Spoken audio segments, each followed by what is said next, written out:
putting those shades on. Good morning, everybody, and welcome to Coffee and Football, presented by Rick Favreau and Austin Underground. I'm your host, Blake Monroe, where I'm joined every day by Jerry Hamilton, and today joined by Jeff Howe, who's filling in for Bobby Burton. So welcome, Jeff.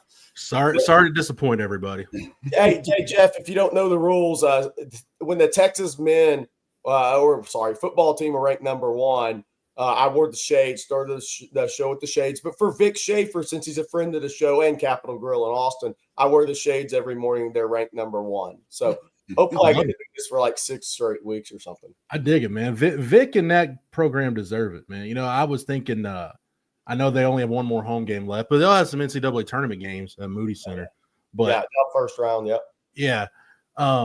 Took my wife and daughter to a game last year. I think, we talk about rising ticket prices. I'm sure we'll talk about that with town hall meeting at some point with football season tickets going up a little bit. That may be your best value ticket for entertainment in Austin is Texas women's basketball. It's one of the few things you can still afford to take a family to. So yeah. I dig it. Speaking of tickets going up, here's why, Blake. Yes, and actually, Drew Lockhart here says, "Good morning, OTF. Where do we go to see the hype video narrated by Arch? We're actually going to play you a few seconds of it. We can't get all the way through it due to some copyright deals, but it's on the Texas football Twitter, and I'm going to play it for a second."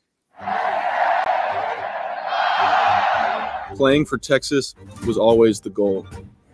There's something about this place. I want to go to Texas. This city, the 40 acres. Let's go UT. So that's where we had to cut the show right there. The copyright issues when it gets in the music, but yeah, I mean, look, it's I know ESPN's upset Texas isn't having an Arch Manning spring game experience for them because I'm sure that would have been broadcast many, many times. But man, it's this is going to be a wild 2 or 3 years of media coverage, Jeff Howe, around Arch Manning at Texas. It's going to be something we've never covered before to that level. No, even, if the Sims Applewhite debate had played out in social media times, yes, maybe, but dude, we've talked about it. Sark has to bring him to SEC Media Days, right? Yes, no doubt. And that's at the College Football Hall of Fame in Atlanta. It's kind of the SEC media hub. Dude, that place is already insane with, the fans lining up for autographs. And you go to Big 12 and you go to SEC and you figure out real quick what the difference is. Dude, that is going to be insane, to levels I haven't seen. Yeah, it's going to be wild. And I agree. He does have to bring him to SEC Media Days. I would think it'll be him, Anthony Hill, and Colin Simmons. I'm quite sure. It's going to be something we've never seen before. Just think of the Red Bull ad and what that did, how that blew up.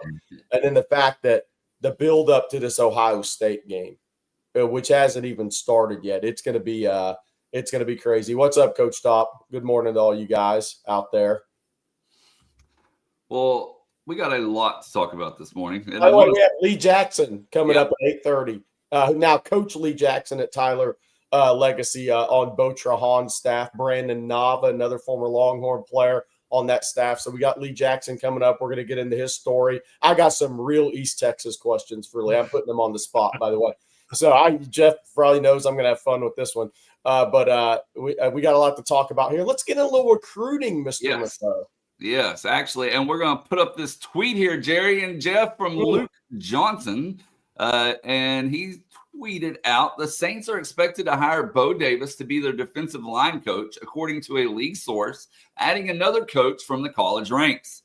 Davis most recently worked as the DL coach at LSU and is considered one of the NCAA's better defensive line coaches. Yeah, so look, that's the questions. I've already got several DMs about guys that sign. I know there's a crowd out there that Bo Davis can't recruit crowd. He signed a top 3 D-line class in America last year. So, I mean, people need to stop with that stuff. I mean, at some point, Brandon Brown, Walter Mathis, Zion Williams, Dylan Battle in that class last year. The guy can recruit just fine. Texas has put more into NIL on defensive line than they did in those prior years, if anybody wants the truth. But the question around this is, the questions are going to be, I've already had DMs. Hey, will Zion Williams come to Texas? What about Brandon Brown or Walter Mathis, guys that Texas recruited? But the deal there is if those guys look to leave in the spring, they're not immediately eligible.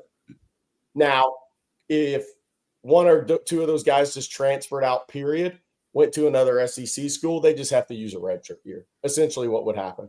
They'd use a redshirt year. But what that would bring into play, if any of those guys left, and outside Dylan Battle, Texas didn't really recruit Dylan Battle. If any of those guys happen to leave, and I'm not saying it's going to happen, is I would say this. If you recruit, those guys would be essentially a 2026 class. You'd be thinking about them in your 2026 class. So if any of those guys wanted to leave and you happen to get one of those guys, if you're Florida with Brandon Brown or Texas or some A&M or somebody, what would essentially happen? That guy would count against your 2026 number because you would get to coach those guys up for a year and they would essentially take a redshirt year. And that would be like the best case scenario. If any of those guys left and went to another SEC school for those SEC teams, those are really talented guys. Like I think Brandon Brown and Walter Mathis are lay down NFL players in the future. So we'll see what happens there. People have commented on Sadir Mitchell. Obviously that's a Jeff, but that gets into one of those things, man, is grass greener. I'm a firm believer, Jerry, the grass is always greener where you water it. Yeah. And I don't know that was the case with Sadir Mitchell at Texas. To me, I didn't even think about the recruiting implications as far as D linemen. This, to me, is as big of an indictment against Brian Kelly as anything. Bo Davis leaves a pretty cush job at Texas to go take a job at LSU. He's there basically a calendar year, and then he's going to the NFL. So, yeah, it hasn't felt right with Brian Kelly at LSU, Jerry. And look, this is one of those years, you know better than I do about the talent overall in the state of Louisiana. It's never a bad year in Louisiana.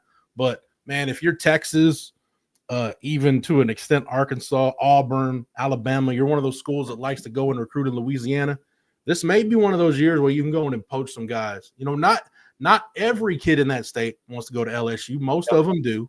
And the in-state pressure to go to LSU is hellacious.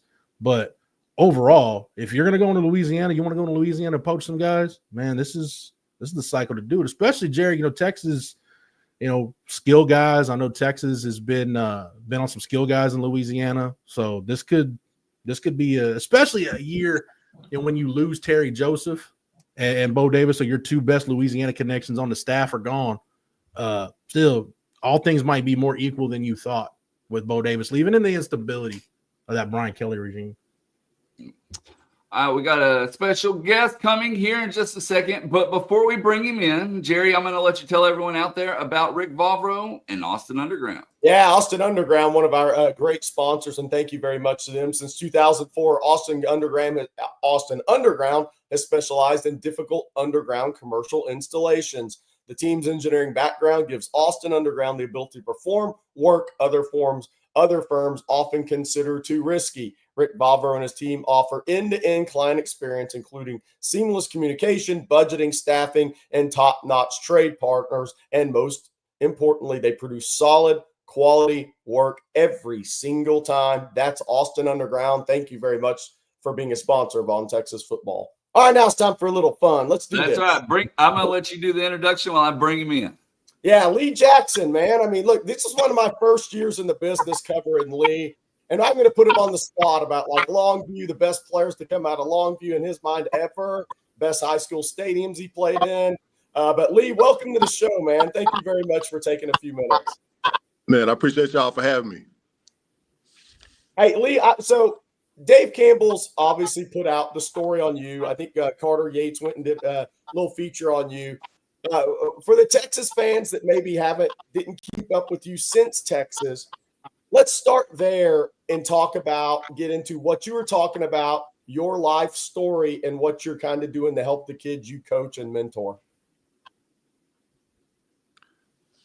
Kind of cut out a little bit, but since I left the University of Texas, man, it's been a a fun whirlwind, a fun ride for me in life. Of course, doing the movie Friday Night Lights was one of my biggest things, biggest accomplishments, man. But after I left UT, of course, I got picked up by the Tennessee Titans, and once I got released from there, came back to Austin to finish my degree.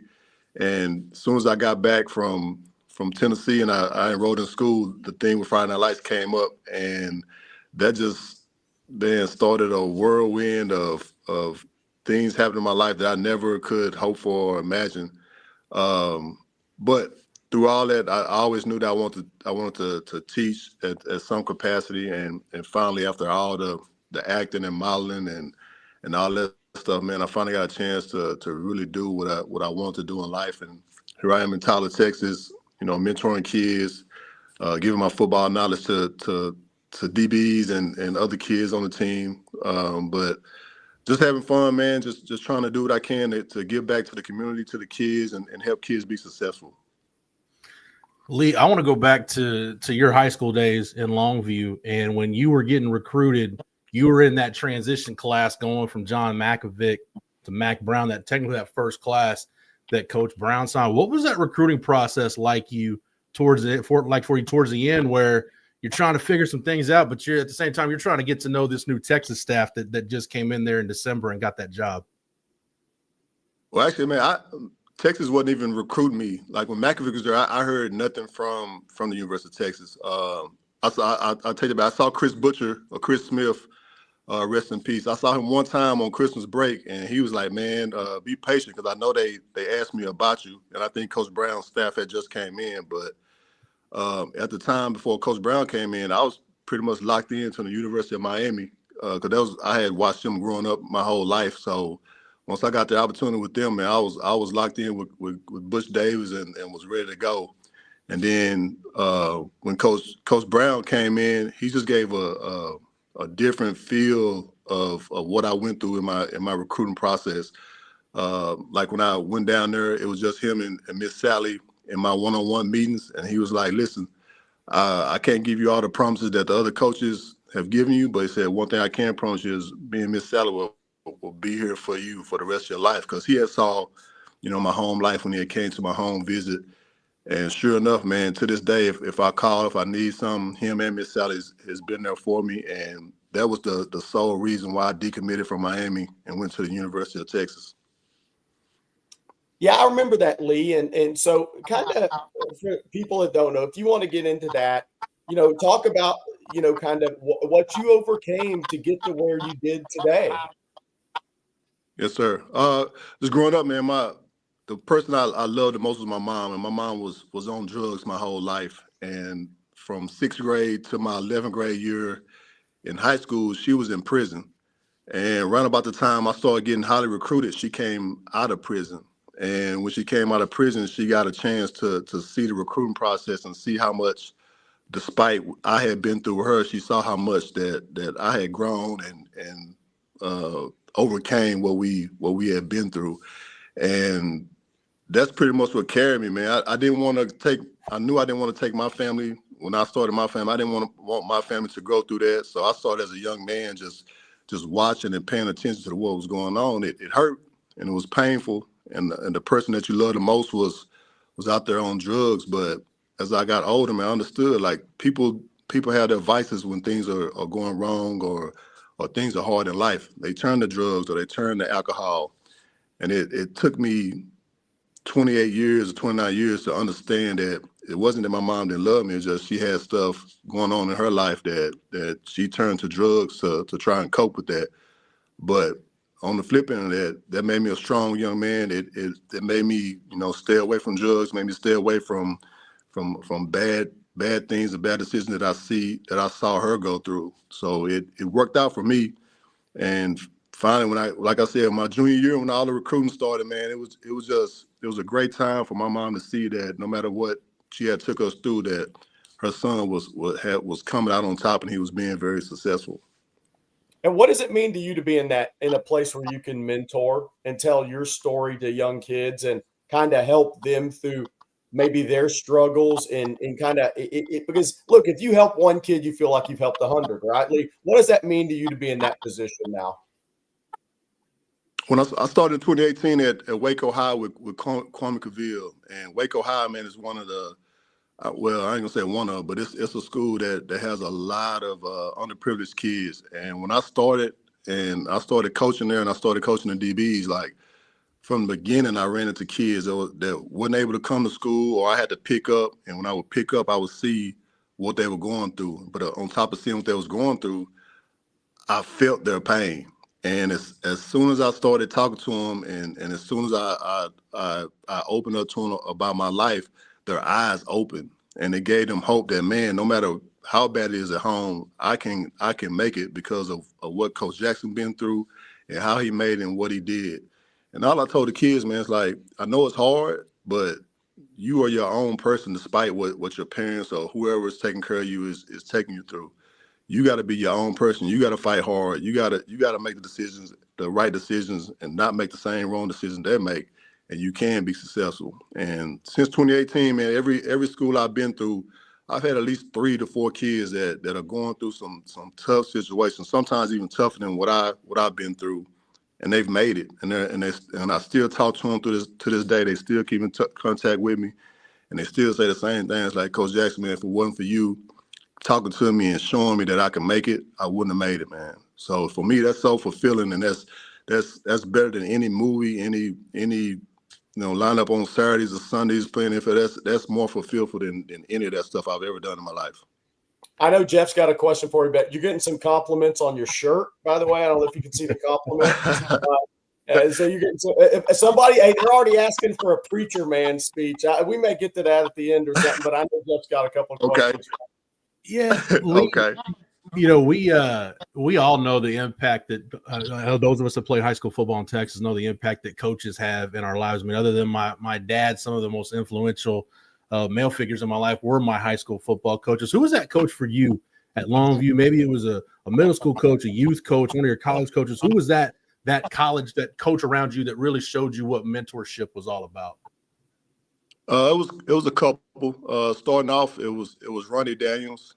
He has in Longview, he has a AAU basketball team per se called Showtime. And if you play for Showtime, you know that you're gonna go to church. We're gonna talk about God, and we're gonna watch the 10 Commandments when the season starts. And for me, my first year playing for him, that kind of opened up my eyes to, God is before sports, but God will take you through wherever you need to go. And he would call me every morning, man, and we would just, talk about God and talk about life. And he showed me the spiritual side of life. And to this day, man, he's done that for countless young men in Longview, Texas. And my other one was my DB coach, Coach Jones at Longview. He was a tough guy, hard-nosed guy, but loved us to death, man. Like, he would get on us, but when he would get on us, we know that it was out of love. But he taught me to, you got to keep all that stuff to the side, man. You got to focus on what we got going on in practice and in the games. And if you do that, it's gonna take you to lengths and things in life that you never could imagine. And it held true. But those two guys were the most important, most influential coaches in my life. And it sounded like you were pretty excited, by the way, that Dwayne Akina's back at Texas. So for those fans, kind of talk about Dwayne Akina, man, Coach Akina, from your point of view. I've never met a guy with so much energy, but with so much love. And Coach Akina came my true senior year, and I remember one thing about Coach Akina, man. We went through a couple of practices, and he came to me. He's like, "Lee, man, I love you. You're a great safety, big safety, but with my defense, I think I need to go another way, and I think we're gonna move you down to linebacker." And I was like, "Coach, man, I understand, and I'm cool with that move." So I did it. But when he did that, man, he just kept like being like Coach Akina to me. It's kind of like I was still a DB. He would talk to me every day, check on me every day. And he always came with that same energy and love, despite moving me to linebacker. He still treated me like a DB. And I got a chance to see him. I think we was playing Crowder this year. He came to recruit some kids for Crowder. And it was kind of funny because it started off on their sideline, and by halftime, man, my DBs had a couple picks, and I look up and he's on our sideline. So I was kind of a proud moment for me. But when I saw him, it was the same energy, man. Dapped me up, hugged me, same love, same energy, man. But you gotta love a guy like that, a coach like that we know that it's not about football. He loves his players, man. Like first and foremost, he's gonna be there for you. He's gonna make sure you're okay. Then he's gonna teach you the game. Like I've learned just from watching him and being around him so much about how to approach the game, how to attack the game, and how to attack offense and not hold back. And that's how I think that's how he is in life, man. He attacks everything with energy, man. So I heard people talking about his age, man. That age there's nothing for Coach Ken. He still acts and still seems like he's like 25 years old, man. So I'm excited for him to be back. Lee, we were it's funny, before you came on, we were talking a little bit about LSU, and everybody wants, all defensive guys, you want that one big highlight in your career before you leave. And you got it, man. That fumble return in the Cotton Bowl, you guys beat a Nick Saban coached LSU team like they stole something. What do you remember about that Cotton Bowl game against LSU? Man, the most important thing is just not seeing a team from the SEC for a while. Of course, we played Arkansas the year before, but LSU was a different beast, man. They had Brady James, Randall at quarterback, but I just remember going to those little functions that we have with them, man. Them guys just looking at us like we was just like nobody. So it kind of gave us a chip on our shoulder to that we're gonna go out there and show you what nobody's look like. And we came out there first quarter, man. It was kind of pounding us a little bit, and all of a sudden, C. Red came out the edge and caused that fumble. And I just remember thinking, man, oh my God, that ball's on the ground. I'm gonna pick it up and I'm gonna run. Those are the exact things I thought of, man. I picked it up and I started running. I heard the crowd roaring. I thought it was somebody was coming to catch me, and I just ran fast as I could, man. But I didn't even know who Nick Saban really was as a coach that time, like how much of an impact that he was having. But now that I look back on it, I was like, man, Nick Saban has beat all these teams, but I can say that I beat a Nick Saban team. Hey, Lee, who was the one player while you were at Texas you said, from a talent perspective, golly, that guy's different, man. That dude's just different, because you played on some really talented teams. Who was the one guy for you? Major Applewhite. Interesting. Like people don't say enough about Major Applewhite, man. But I tell people all the time, that's my favorite college player, probably favorite quarterback of all time. And because he could beat you with his smarts, because he was so smart, because he dissected the game, man, he's the dangerous person that I think that's ever came through University of Texas. He didn't need a coach to tell him what to do. He didn't need a coach to dissect anything for him, man. He gave people fits just because of how smart he was. He wasn't the most talented as far as like athletic ability, but he didn't need it because he knew what he was about to do. He knew what you was about to do three steps ahead of time. And for me, Major Applewhite has always been my favorite player, man, and my most dangerous player of all time, just because of his mind. So I got to put you on the spot before Jeff's next question then.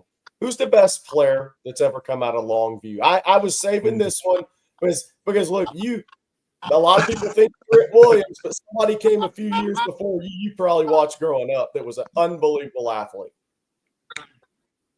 By far, Bobby Taylor's the best athlete to ever come out of Longview. Easily. I saw him at the state basketball tournament. Lee averaged 28 a game. He was unbelievable in basketball too.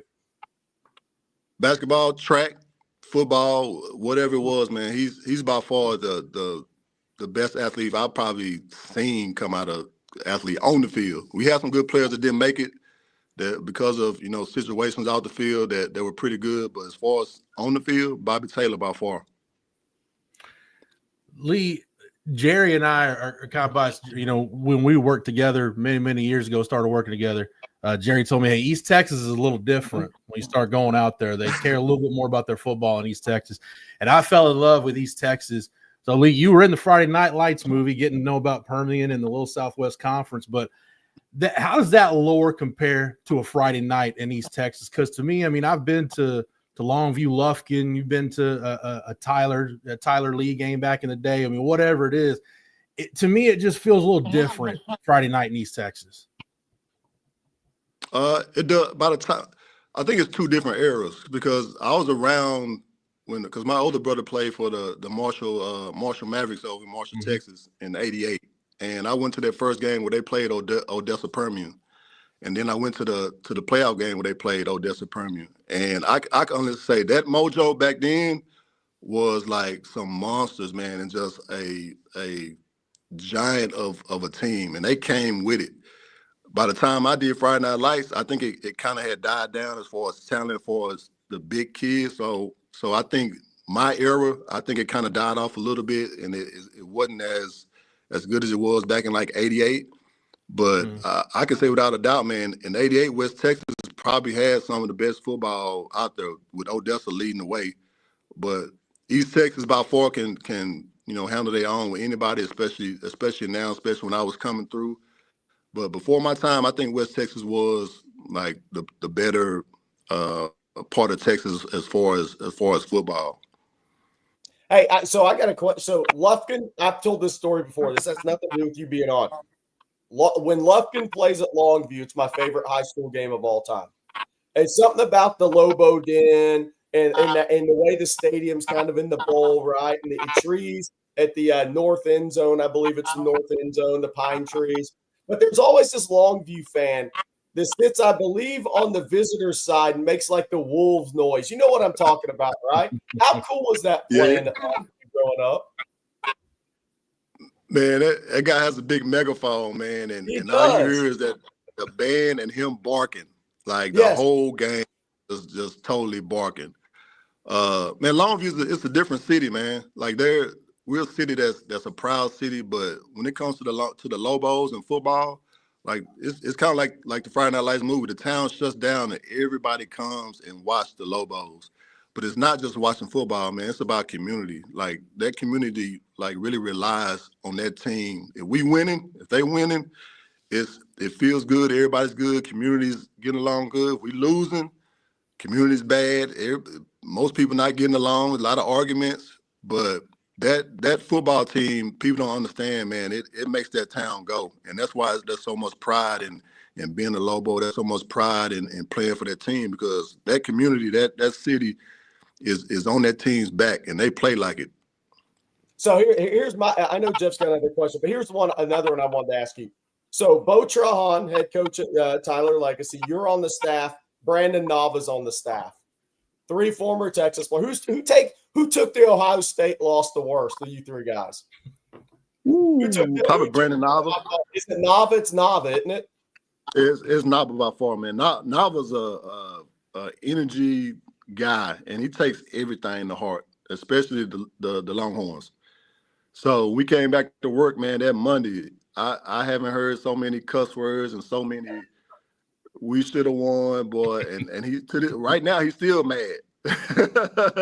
Tickets just came out where you get your tickets early, and it's 12:30 at night, and I get the text from Nava, and he's texting that, okay, the tickets are here. It's time to get our tickets. I was like, Nava, it's February, man. We can't even think about football right now, but he's already ready, man. Lee, here's one of my questions related to high school football. You can't pick Longview, right? Can't pick that stadium, but any other stadium in East Texas or the state of Texas, what's your favorite stadium to coach in, watch a game play in? You got to pick a stadium, but you can't pick Longview. That's tough, man.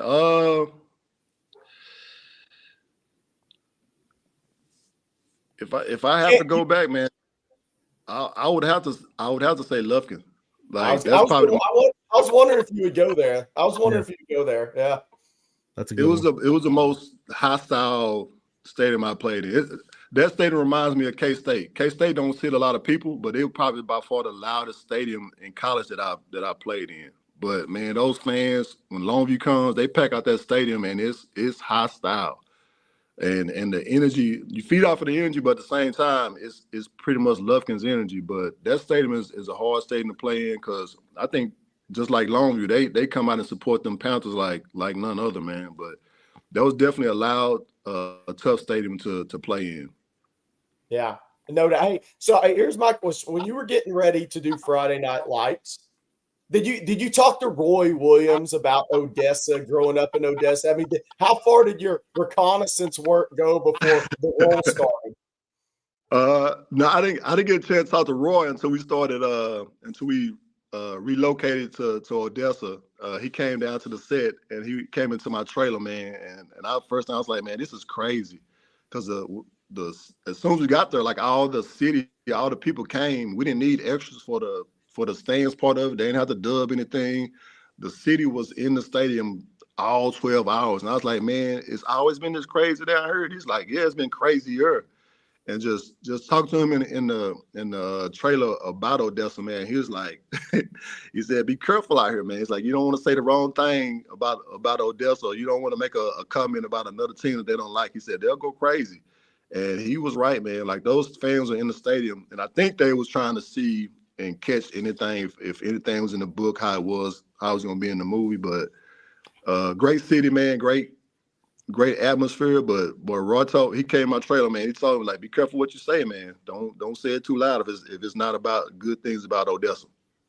Lee, I don't know if you and Roy got into this, but I imagine him being a Permian guy, it had to kill him to wear those Midland League colors. Even if it was like a 5-second role in the movie, it had to kill him to put on those Midland League colors. You would think so, but it did, man. Roy's such a funny guy, and when the director asked him to be in the movie, it kind of lit his face up. So he was taking it in. He was having fun. I don't even think he thought about it, but he was out there, man, joking around. And when they put him in the movie, I was surprised too. But he did a great job, man. He's the character that he is. He did a great job. Hey, so I got to ask you one question about Tyler Legacy. So Texas offered the 2027 offensive tackle out there. Well, obviously you see him every day. Kind of, what are your thoughts on him as a prospect? One thing that sticks out, man, when he's a freshman, he came in and started and played as a freshman. His mentality is nasty, and I think for an offensive line, defensive lineman, you have to have that mentality first. And for him, the nasty mentality is just natural for him. Of course, he had to grow into his body, grow into his comfortability of playing on Friday nights. But after a couple games, when he got all that down and it connected with the nasty part of him, that's when people started noticing. That's when teams started noticing. That's when people started scheming him on his side and trying to bring pressure from the other side, because they knew they weren't gonna get around DJ. But he has a nasty mentality, man. He kind of reminds me of a not so quiet Leonard Davis, if I can make a Texas connection. I'd say that's funny, because I was actually going to ask you, have you ever seen another human being built like Leonard Davis that literally was 6'3", 350 and not fat at all? No. Let me tell my favorite Leonard Davis story. We went to church together when we was in UT, and one time our church had these strong guys come in. They ripping phone books, and they brought out this frying pan, and one of the guys was working the pan, bending it, folding it. Took him about 20 tries to finally fold it. So they called Big Leonard up there, and they gave Big Leonard the pan. Big Leonard takes the pan easily and just folds it like a tortilla. And he gives off his Big Leonard laugh, and he hands the guy the pan and goes sit down. The room was quiet. The show was over. I promise you, the show was over. He dropped the mic. He dropped it, man. When he bent that pan like a tortilla, man, I respected Big Len from that day on, man. I'm like, this is ridiculous. And so you played high school football at the highest level. Could you imagine being on a 1A team and that guy's playing middle linebacker? No. I couldn't imagine him being a 6A playing against him. And I went against him in practice, man. But a guy like that at that height, that strength, man, and the way if you would have saw him run that 40 on his pro day, you understand why he was a first round pick. Like, I've never seen a individual, a human being like so athletic and so big, ever. Lee, you just mentioned Leonard, going against Leonard in practice, and that was going to be one of my last questions for you. You know, Texas is getting back to the point where both sides of the ball, you get into the two deep. You're going against NFL guys in practice. How did you feel like going into Saturdays you were as prepared as any player in the country, knowing, hey, if I can hold my own against Leonard Davis or Mike Williams or whoever, Roger Racler, whoever it is, I can probably go up against any old lineman in the country, or if I can cover Roy Williams, I can probably cover any receiver in the country. No, by far, man. That helped. And for me, like my sophomore year, I felt kind of protected, man, on the defensive side of the ball because I had Shaun Rogers and I had Casey Hampton in the middle. That made my job so much easier. And I had Aaron Humphrey and Seawood on the edge. Like those guys was kind of like that Super Bowl with the Eagles. You didn't have to really do nothing because they took up most of the line. We just had to flow to the ball. So for me, I knew going in that I had like 4 beasts of D linemen on the field in front of me. So it kind of made my job easier. But going against, like you said, Roy Williams or Wayne McGrady, Kwame Cavill, Major Applewhite, man, like most teams we played, we was already prepared just because of what we was going in practice. And this was back in the day where practice was like a game. We're not going out there, we're not taking plays off, we're not resting. Like we're going at each other, full pass all week. So that definitely prepares you for a game against, like A&M or K-State or, Alabama or people like that. All right, so Lee, we really appreciate the time today, and I know you got to get back to it. But before you get out of here, you got to get the people what they want. They want a little preacher man with your hook 'em. Okay, what they want me to do? Apart from the movie?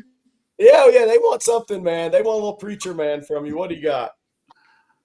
I got you. Okay, here we go. What's wrong with y'all? Y'all play like a bunch of little girls. Alabama's nothing. They bleed just like we do. They sweat just like we do. We went through 2 days. They went through 2 days and 110-degree heat. I want you to hit everything that moves. If Nick Saban gets in the way, I want you to hit him too because he's against us too. This is our team. Let's go. Let's get it up right now. Let's go. That's awesome. All right, Hook 'em League. Thank you very much. Appreciate you guys, man. Tell Coach Strahan, Coach Nava hello from us and on Texas football. I definitely will. Appreciate you guys. All right, thanks, Lee. Oh, good stuff, Jerry. Thank you for awesome. setting that up.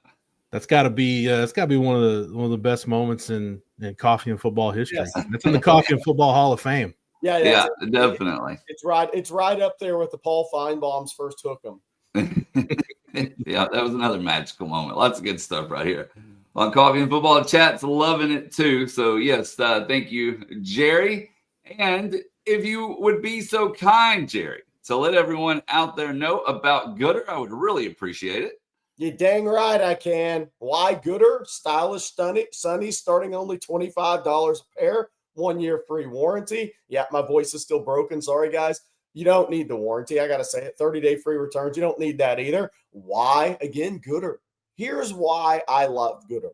Lightweight and comfortable. 100% polarized. No slip, no bounce. They're great for anything athletically on the go at the beach. $25. You lose them in the water. Don't matter. Get another pair. $25 on a $300 pair of glasses you're digging in the sand for. From vibrant colors to sleek styles, there are a pair of Gooders for every personality out there. As I say, the UT Gooders, a lot of people wear. The beach volleyball team wears those as well. Out around Bevo Boulevard at the Texas games. Those are special, designed for both everyday wear and active individuals that love to run, hike, bike, and much, much more. When do you wear your goodies? That's the question. Anytime, on a run, playing pickleball, on a hike, going to the beach. As I said, I do that all the time. Cycling, when I ride a bike, I have them on all the time because they're so affordable. You don't have to worry about losing or breaking them. You can just have a pair for every single occasion. If you need a new pair of sunnies, Gooder is giving On Texas football listeners free shipping. You can go to gooder.com/OnTexas and use code OnTexas, all caps, for free shipping. Gooder offers a 30-day money-back guarantee. They told me I have to read it. You don't need it. 100% satisfaction, which I guarantee. Again, that's gooder.com/OnTexas, all caps, for free shipping. Thank you for that. And I'm going to let everyone out there know about Ridge Wallet. It's the sleek, minimalist wallet that's changing the game. Ridge wallets are extremely thin, yet securely hold up to 12 cards plus cash without adding unnecessary bulk. It's made from premium, high-performance materials like carbon fiber, titanium, and stainless steel. Ridge wallets are built to last. In fact, they come with a lifetime warranty, meaning this is the last wallet that you're ever going to need to buy. The best part is they have over 50 colors and styles to pick from. Whether you want a sleek black forged carbon fiber, a wallet that maybe features your favorite NFL team, or one that just matches your vibe, they got you covered. Ridge isn't just about wallets, though. They create premium everyday carry essentials like key cases, which are awesome, by the way, suitcases, rings, and a lot more. All are built with the same sleek, durable design. No matter what you pick, Ridge has free shipping, a 99-day risk-free trial, and a lifetime warranty on all of their products. And right now, Ridge is having their once-a-year anniversary sale. Get up to 40% off at ridge.com/ontexas. Just head to ridge.com/ontexas to see their biggest sale of the year. After you purchase, they're going to ask you where you heard about them. Please, please, please mention our show. Tell them that we sent you, and we would appreciate that. All right, so I got a little special. I just happened to run across this last night, but we got a lot of other topics to get to. We're going to talk about NFL Combine yesterday. CJ is there covering it for us today and the rest of the weekend as well. We're going to talk about Facility Fan Day, which Texas put out. But I wanted Blake to pull up a photo. So I was at TJ Ford Academy last night. Anybody know who this is coaching his daughters? Let's chat. Anybody know who this is? Jeff, this is a tough one. But anybody, he's been on the show before. So for those of you that don't know, TJ Ford and Tim Ford, his brother, and Pop Ford, I've known the family for over 20 years. I was up there last night doing a couple things. Anybody know who this is? Jeff, you got a guess? It's a tough one. Can't tell. This is Shaun Rogers. Hey, Chris McDonald said Chris Man. Shaun Rogers, former obviously Texas legend, NFL multi-year Pro Bowler. What is he doing? Is spending his time as a guy that made many, many millions in the NFL. His daughter signed with SMU in volleyball. She was really good at Ridge Point. She'll be headed to SMU. He has two younger daughters that play on TJ Ford's younger teams, the youth teams. That's Shaun Rogers, man. You know what I noticed about Shaun? I told him when I saw him in person, he still has skinny ankles. Like the great athletes, the great players. I mean, he was 6'5", 340 at his peak, and he always had skinny ankles, man. That's the one thing he's always had. But that's what Shaun Rogers does nowadays to pass his time. He's got that limp. He's got that limp of that guy that played many years in the NFL. He's like, I got to get my feet going. I got to get my feet going. But Shaun Rogers, great dude, man, giving back there, coaching, helping coach the youth team for TJ Ford Academy. Some of the girls, I think his daughters are 9 and 8. So that's an all pro right there. Yeah. Derek. Yes. I mean, hey, you talk about there have been some in my lifetime. There have been some talented defensive linemen. A lot of talented defensive linemen come through Texas. I don't know that there has been somebody that was athletically gifted at his size as Shaun Rogers. Yeah, no doubt. I mean, and that's what I think Texas got in this last class in Myron Charles and Josiah Sharma. And I've compared Sharma to Shaun Rogers, and I'm not saying he's going to be a 12-year pro and 3-time Pro Bowler, whatever Shaun was. But from a talent perspective, I think Sharma's right there. Just naturally gifted with the frame type of comparison is there. Now, we'll see if Josiah Sharma goes and achieves the things that Shaun Rogers did. But the one thing I've said before, and this is not a knock on all the guys that Texas has come before Texas, Byron Murphy and Sweat combo. I don't think we'll ever see a combo like Shaun Rogers and Casey Hampton again. I mean, those guys were legitimately great players playing together. I mean, you look the game I think about, because I think people forget, Jay, that 2000 season, Shaun's senior year, he was hurt. He had the ankle injury.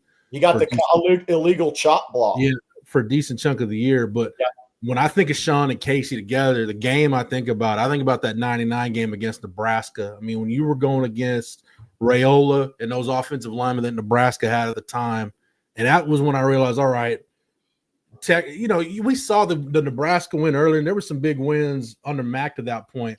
When I'm like, all right, I'm watching Texas like straight up just punk Nebraska right now. And Shaun Rogers and Casey Hampton look like the two toughest, meanest dudes on the field. That's when I kind of knew Texas was really getting somewhere. When Jerry, it's hard for people to understand, but there was a time where if you had your way with Nebraska, you had the right to claim yourself as one of the toughest, most physical teams in the country. Yeah.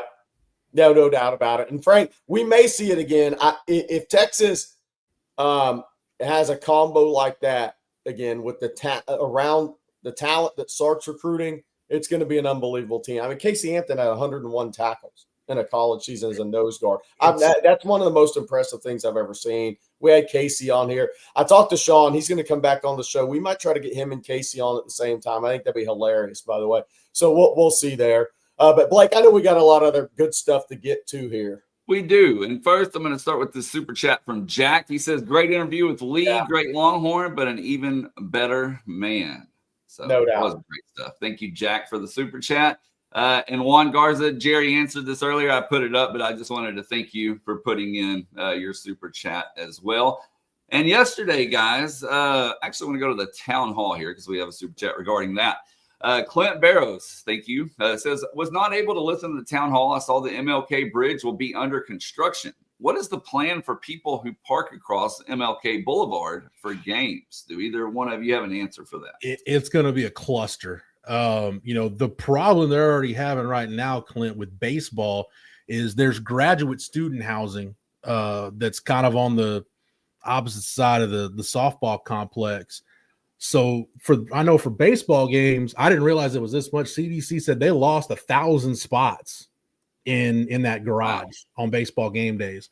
So the alternate lots, they're using the LBJ library lots for overflow baseball parking. So I got to imagine it's going to be some kind of setup like that. Look, I've always said this about Texas, Jerry. The problem is you don't have much room to build out. You can only build up. So they're not going to get a new parking garage put up by the time football season gets here. So yeah, the traffic flow pregame and postgame, just be prepared to deal with a nightmare. Give yourself, if you like getting to the game a couple hours early, give yourself an additional hour probably. It's got to be like an airport. So I got to be like getting to the airport. You got to it's going to be bad. Feel good about it. Hey, Blake, could you bring that photo back up, the picture up of the not back up, but next, I guess that's next. Practice facility. That's going to be an unbelievable facility, man. And I think there's a second picture with there is indeed. Oh, yeah. How about that? Man. And look, Bobby's talked about it. Jeff, we've talked about it. But one of the only things that's tough right now for the Texas program, and has been for years, is the bubble location. You literally have to bus the team over. Yeah. This is going to be this is going to be an unbelievable addition, right, for all Texas sports, obviously, that use it. But for the football, it's going to be much easier for Steve Sarkisian and the staff to navigate through things around practices. Yeah. I think people forget when the bubble went up in 2002, it was a temporary structure. Right. So it's been a temporary structure for over 2 decades. They've sorely needed a practice facility on campus right next to Moncrief. So yeah, this is going to be first class. And then what's good about the indoor, that's all been paid for. So part of the town hall, I knew this was coming. Basically the press box level at DKR, all that's going to be gone. That's all founder suites now. There's 9 new suites, $10 million a pop. Those are already spoken for, paid for, done for. They're moving the media seating. We'll be in the south end zone now. That's part of the deal with LHN going away. You got those areas on both sides of the founder suites. That's going to be media seating on both sides, so they'll have a media center down in the south end zone. I know that on staff that doesn't affect anybody but CJ and I, but so we'll be moving. But yeah, it's long overdue for an indoor facility, an on-campus facility. And I'm glad, Jerry, that now Texas can hold pro day and you don't have people like, the Daniel Jeremiahs and the Mike Mayock's of the world going to the practice facility. Man, this is Texas practice facility. This is hot garbage. No, not anymore. Not starting in 2026. Yeah, no doubt about it. Casey says, this is actually an interesting question. I assume the new practice facility will be used for families after games. I've seen it being outside. I mean, I don't know what the plans are for that, but it makes some sense. Yes. Yeah. And one of the other things announced yesterday, guys, is Fan Day, Saturday, April 26th. It'll be a free admission. Fan Day events include photo opportunities, team shop, fire sale, team autographs, and then a lot more will be announced as well in the near future. But mark your calendars, Saturday, April 26th, fan day. And CDC had told Bobby, I think on the interview that he did with Bobby last Saturday here on Texas Football, that they were going to have obviously something for the fans since there was no spring game. And Jeff, in a weird way, I mean, I know that a lot of the fans will miss the spring game, but in a weird way, I almost think this may be better. Look, you're not going to see the game. You want to see the young kids. I get the spring game, even though it's kind of glorified. It's not really a spring game. It's more of a setup, but in a weird way, right, for offense or whatever you want to showcase. But I think this is going to be really cool for the fans to come out. It's going to be more time spent with the players on the Texas team, the photo ops, team autographs. Obviously, they'll have the fire sale at the team shop. But I think it'll be a great way to celebrate this Texas team, what they did the last couple of years, those guys that remain on the team, and headed into next year. Yeah, I see South KMX say, I need my Arch Manning Prism card signed. I do think the thing is that they usually don't let you bring in outside items anymore for autographs, but I know Big Cat Alfio Visi was in the chat earlier, said that poster over my shoulder looks familiar. That's from a Fan Appreciation Day back in the day. That's a 2001 team poster. As a matter of fact, I think Lee Jackson's autograph may be. Yes, it is. I remember you showing us that. Yeah, Rod Baber signed that poster. Nathan Vasher. I did laugh at Rod. I'm like, why'd you sign so close to Matt Norger? And Rod had to be close to Nordco on the autograph poster. But no, it's Blake. I know your kids are a little older now, but man, those are fun things to. It seemed for a while like those things were overcrowded and just weren't done as much. Yeah. But the Fan Appreciation Days, the autograph signings, those are good deals for the fans, man. Those are memories that'll last a lifetime for parents and their kids. Yeah, and they're really efficiently ran as well. I mean, Jerry, you remember the line I was in a couple of years ago? I told you I was like, I think I'm going to be here a while. And I mean, we really maybe 20, 30 minutes once it got moving from, start to finish. So they get it going now. It's a way better than how it used to be. All right, more to talk about this morning, fellas. And we actually need to talk about the Combine a little bit. CJ Vogel, of course, is out there. And while we were all talking to Lee, CJ put this up. This is Andrew Makuba. He was asked if somebody takes Quinn Ewers, what kind of quarterback are they getting? And this is his answer. They're getting an amazing guy. I feel like, Quinn is a guy that, has kept his head down. A guy that, that I feel like is mentally strong. I feel like he went through a lot of things, but you wouldn't be able to tell with Quinn because he's the same guy every day. And then his leadership, he's a true leader, natural leader. I can just tell by the fact that, when Quinn start talking, everybody listens. I feel like he had earned a lot of respect at Texas. He earned my respect just being my time there, just seeing what type of person he was and what type of adversity that went through, but also you couldn't really tell with him. And, he was, like I said, he was the same guy every day, brought the same energy, practiced the same and everything and how he went about his game. There you go. Jerry, for me, there's a lot of parallels and some pretty big differences, but a lot of parallels between the career Chris Sims had at Texas and the career Quinn Ewers had at Texas. But one thing I can unequivocally say about both guys, I would never question their toughness.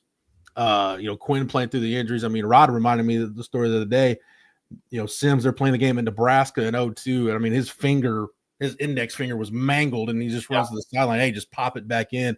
So both those guys Chris Sims almost died on the field in the NFL playing for John Gruden. So toughness with those two guys, I don't question. I keep going back to it though, Jerry. Quinn, I think, is going to be the mental toughness. I think he's been through a lot, so I don't think he'll get overwhelmed from that standpoint. In terms of some guys, when they get to the NFL, I mean, that was one of my big things about, Kyler Murray when Kyler went to the league. I'm like, how's he going to deal with the first time when he's on a team that's not very good, or he really has? And Kyler's handled his own, but I digress. But I think in this draft process, we talked about it, Jerry, if he's healthy, and he's locked in, I don't know that there's a quarterback in this draft that's going to look better throwing routes on air. Right. Quinn will look. Yeah.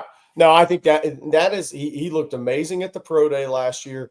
And I think that's why he's going to become, I don't know, polarizing, because I don't know if that's the right term, because the when he throws on air, it's going to be so impressive, like it was on the pro day last year, that it's going to cause some of those guys to go back and do a second film study on him, because the on air isn't necessarily going to match the film from this year. It's just not. And I'm not trying to be mean. It's just the reality of it. So it's gonna be a conundrum for these guys. I mean, they love what they see in person, and then they're gonna go back and watch the film, and they'll be like, "What was missing?" And that's gonna be a tough thing. And to your point about his toughness, though, and I think sometimes guys get a bad rap, right? But Quinn is a tough kid, man. I mean, look, he has had a injury-plagued career since his junior year in high school. Yeah. What should have been his senior year in high school is the only healthy year he had. It's because he was on scout team at Ohio State. I mean, he came back from a hernia surgery, and he played in the playoffs for Southlake. Then he ended up, I think, cracking a rib in the state championship game as well. But that guy always played for his team. Now, there were times where maybe he could have sat an extra week or so, but he wanted to be out there with his team. That hit he took against Bama, I mean, he was rolling in that game against Bama when he took that hit. But he never had a fully healthy season. I actually think one of the scenarios that might be best for Quinn is you go to an NFL team and you sit for a couple of years, man. You sit, you get comfortable, you keep building out your body. You actually get your body as healthy as it can be at this point. And you just sit and you continue to develop. And you have a couple of years of good health, building up your frame to the point where it needs to be. Because that's the other thing, when you're injured a lot, you miss a lot of workout time. And so he's never really had a chance to maximize what he has, what he can do. I think going to the correct NFL team, the right situation, where you can just sit for a couple of years and just continue to develop, get healthy as you possibly can be, build your body up where it needs to be, and be as confident as you possibly can when your time comes in the NFL. I think that'll be huge for him. There's two teams I look at with Quinn that intrigue me a lot: the Dolphins and the Packers, because I think there's a lot of crossover with Matt LaFleur's offense and what Sark does. A lot of crossover with Mike McDaniel and what Sark does. You've got two pretty entrenched starters there with Tua in Miami and then Jordan Love in Green Bay. But Jerry, those teams might be more inclined to take a quarterback in the third round, because with both those guys, neither one of those guys has a history of staying healthy for very long. So maybe you want to invest a decently high pick, one of those premium round picks, in a quarterback. And don't forget, Mike McDaniel was at the pro day last year and watched him throw. I think there was, if you count Brian Schottenheimer now, I think there were 4 NFL head coaches there. And Mike McDaniel was one of them, and really seemed to like what he saw. So I've got my eye on those two teams. Like I said, I don't know if they're ready to take a quarterback, but if they are, Quinn could get himself in a position where if you get in the third round and there's still only 2 quarterbacks off the board, you might say, hey, if we're going to go get yours, we can't wait till day 3. We got to go get him now. Before we move on, fellas, I'm going to take this opportunity to let everyone know about Factor. If you're ready to optimize your nutrition this year, then Factor is for you. They have chef-made gourmet meals that make eating well easy. They're dietitian approved and ready to heat and eat in 2 minutes, so you can fuel right and feel great no matter what life may throw at you. Factor arrives fresh and they are fully prepared. It's perfect for any active or busy lifestyle. And with 40 options across 8 dietary preferences on the menu each week, it's easy to pick meals tailored to your goals. You can choose from preferences like Calorie Smart, Protein Plus, or Keto. Use Factor to help reach your goals this year with ingredients you can trust and convenience that can't be beat. That's what I love about it, the convenience. As I said, 2 minutes in the microwave, it comes out, it tastes great. It tastes really great, actually. I've never had anything I haven't liked from Factor. So eat smart with Factor. Get started at factormeals.com/factorpodcast. Use promo code factorpodcast to get 50% off your first box plus free shipping. Again, that's code factorpodcast at factormeals.com/factorpodcast to get 50% off plus free shipping on your first box. And Jerry, I'm going to let you tell everyone about Rick Vavro and Austin Underground. Yeah, Rick Vavro again. Since 2004, Austin Underground has specialized in difficult underground commercial installations. The team's engineering background gives Austin Underground the ability to perform work other firms often consider too risky. Rick Vavro and his team offer an end-to-end client experience, including seamless communication, budgeting, staffing, top-notch trade partners, and most importantly, they produce solid quality work every time. That's Austin Underground. God dang, that sounded like the Texas secondary last year, didn't it? Seamless communication, producing quality work every time. Yeah, Texas secondary, 2024-25 season. That's what that was. I guess it's time to talk basketball, Blake. It is indeed. We're having such a good morning. What, Jeff? We're having such a good morning. Well, I'm going to run it for a minute Yeah, because it's 420 somewhere. Thank you for your super chat. It's 420 somewhere. It says, at this point, RT has to go. Who are some names to replace him? Need a splash hire to get the momentum back. Now, Jerry, before you get into that, I'm going to bring this up here. Texas, of course, goes into OT last night with Arkansas there at Fayetteville, and they end up losing 86-81. The Longhorns now 16-12 on the season. And with that, Jerry, I'll let you take it away. Jerry, before you do that, yes. I just want to make one basketball point. It's a shame that Trey Johnson is probably going to go down and have the best season for a Texas freshman that's not Kevin Durant's. Right. And the fact that it's trending to where we're probably not going to see Trey Johnson play an NCAA tournament game, that's the biggest indictment of this regime that there can be. You had one shot to build a winner around Trey Johnson, and it didn't happen. Yeah, I mean, look, and that's what I was going to talk about. Yes, Trey Johnson with a Texas freshman record, 39 points last night. Is he Kevin? Is he KD? No. Is he a great player that's solidifying himself as a top 7 pick? He is a cross between Richard Hamilton and Ray Allen. Which way he goes in that career, we'll see. But that's kind of what he is to me. He's a 15-year NBA player that I think can average 20 plus a game for a decade. How about this comp, Jerry? I heard this comp for Trey, and I think it's great because people remember before his injury, he was on his way to being, an all NBA type guy. Michael Redd. Yeah. I've heard that comp, and that makes a lot of sense. Before Michael Redd wrecked his knee, he was there. LeBron wanted Cleveland to sign Michael Redd to pair with him. Like, that's how good Michael Redd was at one point. That's a former TJ Ford teammate in Milwaukee. Yeah, no doubt. One of his good friends to this day, I believe. But yeah, no, it's going to be interesting for Trey. And this is an unbelievable NBA draft. We're about to talk RT. Last year's NBA draft was the worst of all time. That's why you saw Zach Edey go 9. Sorry, I had to say it. This is a great NBA draft. If you go in the top 7 or 8 in this draft, you're likely going to be an all-pro at some point in your career. First, second team, third team. I mean, that's how good this draft is. And for Trey Johnson to be in that top 7, 8 range right now, that's an awesome thing for Trey. Very hyper competitive. I saw it the day I was there for practice before the season.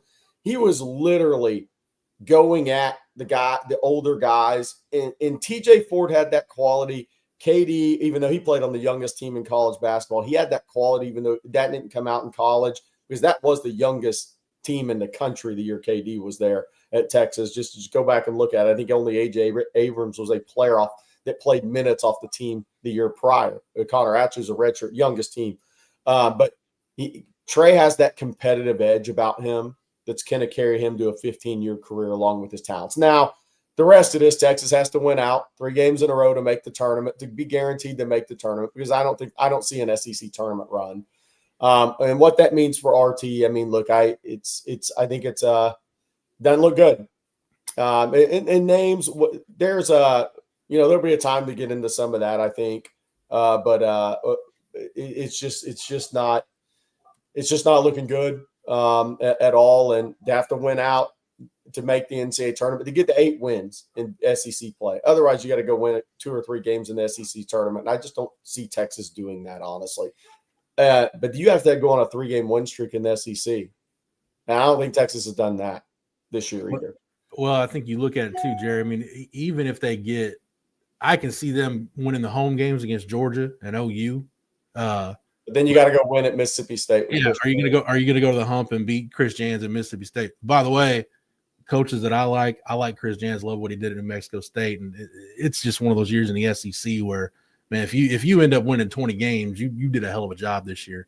But yeah, I don't see it. Like I said, the fact that we're not going to see Trey Johnson probably beyond, because look, if Texas, depending on what happens, I mean, why would they even accept an invite to the NIT? So the fact that we're probably not going to see Trey Johnson beyond the SEC tournament is that's a travesty, man. That would be like if Texas baseball, if Ivan Melendez had the year that he had a couple of years ago and Texas didn't make the NCAA baseball tournament, where you had no chance to see Ivan Melendez in Omaha. Like it's awful. By the way, so Blake, I'll put the shades back on, but the women, two games left in SEC play. If they win both those games, number one ranked team, first time since 2004. Congrats to Vic and his lady Longhorns. I like to call them Lady Longhorns, women's team, whatever you want to call them. I like Lady Longhorns myself. 2 SEC games left to at least tie. They're at Mississippi State, which is a homecoming of sorts for Vic Schaefer. Very true. Carry Mississippi State to a 2 Final Fours and a national championship game appearance. I'm sure he will get a very, very warm welcome from Mississippi State. This won't be like Cal at Kentucky where Kentucky boos him, but the result will be the same. The coach that left's going to win the game. But so Texas wins the last 2 games of the regular season. I think they lock up a 1 seed, and they are at least co-champs of the SEC in year 1, which I think would be awesome, Jeff, when you consider the women's, the SEC on the women's side. I mean, South Carolina, LSU, Tennessee. You go in year 1 and tie for the conference championship. A hell of a year. I'm enjoying this season with the women's team, but I'm thinking about next year, and I'm still off of Blake's Aaliyah Chavez coverage. If Texas signs Aaliyah Chavez, and I know yesterday Rory Harmon and Aaliyah Moore both said that they haven't decided, and I saw somebody in the chat was concerned about that. That's going to be the PC answer right now, that neither one of them's thought about it, because I don't think they want to say anything that's going to take away from what the team's got going on now.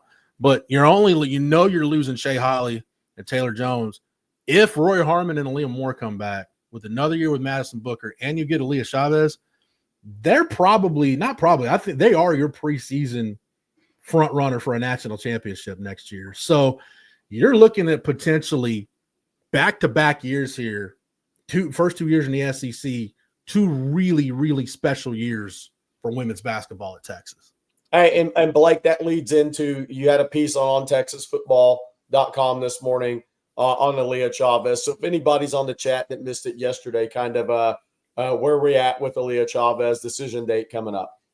Yeah, so March 25th is when we will find out. Chavez will, of course, choose between Texas, Texas Tech, Oklahoma, UCLA, and South Carolina. We got some other hats at the table, but we're really thinking this is Texas versus Texas Tech. Yeah, definitely. It sounds like it's going to come down to those in 2, with Oklahoma probably having that small outside shot. But yeah, we had tons of Aaliyah Chavez coverage. If you missed it, head on over to ontexasfootball.com. Got a story with her talking about Texas and Vic Schaefer, and then posted one this morning as well with some sources surrounding her recruitment, kind of some behind the scenes information. And again, I'm going to say this, just being a basketball guy that's covered this stuff for years and years. The whole question around her recruitment for me has always been, it's been pretty simple, cut and dry. Is she going to move away from Nike or is she not? Because she's always been a Nike kid. She is the number 1 player in America. Nike is going to want to keep her in the family. And can you do that if you go to Tech? Because they're going to need a school. That is the thing to remember for me after she announces her decision, whatever that decision may be, is that is so big in basketball. When Kevin Durant was coming out, and there's many other guys, I'm talking about KD, because he went to Texas, and I covered this one. Everybody in the country wanted KD. KD came down to 3 Nike schools, North Carolina, UConn, and Texas. He was always going to stay in the Nike family. Now, he didn't. There was a different scenario in that recruitment because Chavez is in Lubbock with Texas Tech right there. and you grew up in Lubbock. But again, KD, Nike was not, they wanted him in the family. Mm-hmm. This happens a lot with those guys at the highest levels in women's and men's basketball. Is the top recruits is if they play on one of those shoe teams growing up the whole way. You've never seen Aaliyah wear anything other than Nikes. So is she? We'll see. But Nike does their very best, or Adidas, if you grow up in the Adidas family, to keep those kids at those colleges wearing that product until they become a pro. That is massive in basketball recruiting. There may have been one I'm forgetting about, Jerry, but the last one, men's or women's, that went it zigged when I thought it was going to zag. Zion Williamson was an Adidas guy all the way through high school. His travel team was Adidas, so for him to end up at Duke, I was like, okay, well, that's if I'm at Adidas, I'm probably not happy with that decision, but such is life. But we're in our group text, we're talking about Aaliyah Chavez. I know you guys talked about it a little bit yesterday morning with her NIL deals. I mean, Nike can do something with her, obviously, since Texas is a Nike school. But Blake, a little bit about this too. Panini is going all in on the NIL market with collectibles, and Caitlin Clark has caused that women's basketball cards and collectibles market to explode. I don't think it's crazy to think, especially it doesn't hurt that Chris Obanaya is overseeing all the NIL deals at Panini, a lifetime Longhorn. I don't think it's out of the question to think Aaliyah Chavez could sign a high 6-figure, maybe even a 7-figure deal close to what Arch Manning got to be a Panini exclusive athlete. Yeah, it's crazy. I mean, Jerry, we talked about this yesterday too, just the support for her. I mean, she has it's for lack of better terms, a cult-like following. She does. I mean, I told y'all yesterday, I'd never seen anything like that in any I showed pictures. I showed that picture that you sent of all the 100 of people plus in the autograph line. I showed that to Tim Ford and some guys last night, and I was like, I've never seen anything like this. And they were like, no, that's just different. That's just different. Hey, Casey, Connor Cooper Flag signed a deal with New Balance, but he's wearing Nike until he gets to the NBA. Yeah. All right, guys, we got time for one more here, and it's a super chat from Dawn P. Thank you, Dawn. Appreciate it. Since Akina's back at Texas, is there a chance for Takario Davis out of the portal? No. Yeah, I think that ship has sailed. Hey, Jerry, real quick, girls' state basketball, it used to be a state tournament and only doing state championship games at the Alamo Dome, which you have to now with the split divisions. I was thinking the other day, I was talking to somebody, we were talking about, man, I missed the state tournament at the Drum back in the day where between games you go down to Schultz Garden, get you some schnitzel or whatever. I was thinking you were sitting next to me in my all-time favorite tournament game, that Kimball Yates State Championship with Damian Dotson and that Yates team and Keith Frazier from Kimball. Oh yeah. Before when I was just getting used to Steph Curry pulling up from wherever, man, Keith Frazier was pulling up from almost damn near past the midcourt stripe and just nailing threes. That's maybe the most entertaining high school basketball game I've ever seen, and maybe the most entertaining game I saw at the Irwin Center, period, was that state championship game we were at. Oh, yeah. Keith Frazier was one of the great shooters that came through this state and kind of had some academic issues, and he plays overseas, I believe. Never really materialized. But, I mean, look, I grew up at the state tournament in Austin in the Irwin Center. The first year I ever went to the state tournament was Shaq's senior year. Never seen anything like that, small school basketball. Just imagine Shaq at 7 foot, 265, back when he was like in best shape of his career, and then LSU early NBA. I mean, watching him play high school basketball is unbelievable. Leonard Davis, Colt McCoy. I mean, it's really cool to think about all the people you've seen over the years that played at the state tournament. Charles Spider-Man Smith at Fort Worth Dunbar, all those guys, man.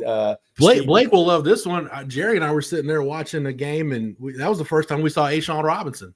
It wasn't football, it was Arlington Heights was at the state tournament. Yeah. He played in the state tournament. He was built like an NFL guy coming out of high school, essentially. It was just about some fine tuning of that frame at that point. But I'll never Alfio Vizzi, there you go. Wheatley and Yates at Delmar tonight. That game will be in the 90s, I'm sure. But yeah, the state tournament, man, I kind of wonder with Moody being built if they'll ever move that back. By the way, Aaliyah Chavez, 11 a.m. Saturday. Somebody posted clearly a Liberty Hill fan. 11 a.m. Saturday, Lubbock Monterey versus Liberty Hill, 5A D2 state championship game. I think that may be the most attended girls state title game in a while. It really would not surprise me. Yeah, you could pack out the dome. Blake, is that Shaun Robinson signing ceremony? Is that going in the book whenever you sit down to write it? Yeah, without a doubt. That's the oddest. That's the weirdest.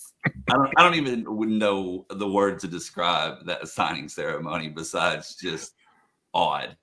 I mean, there was awesome. It was a circus. I don't know what else to say. Hey, it's funny. We started talking. The show started talking about Bo Davis. Jerry, that was a Bo Davis recruitment that had some twists and turns at the end because Shaun Robinson was almost a Longhorn. He was, and it's interesting. So somebody, a good friend, sent me a photo that he owned a restaurant right near TCU campus and not far from Arlington Heights. He sent me a photo the day Nick Saban was at the school, and sometimes you can tell on a player's face in a photo what's really going to happen at the end of that recruitment. That one was done when I saw that photo. It was over. That was over. It was done. Hey, by the way, there's still people, couple of college coaches to this day that say, while Shaun did it his way, he made it as an NFL defensive lineman, and he had that talent to do it. They think he would have been an NFL Hall of Fame level offensive lineman guard if he'd actually wanted to play. There are people that think he could have been like a Hall of Fame level offensive lineman to this day. They still say that, but that's just not where the kid's heart was. Yeah. I don't know if he'd have been Laramie Tunsil, but I think he had the potential to be that type of guy. Yeah. He was a freak.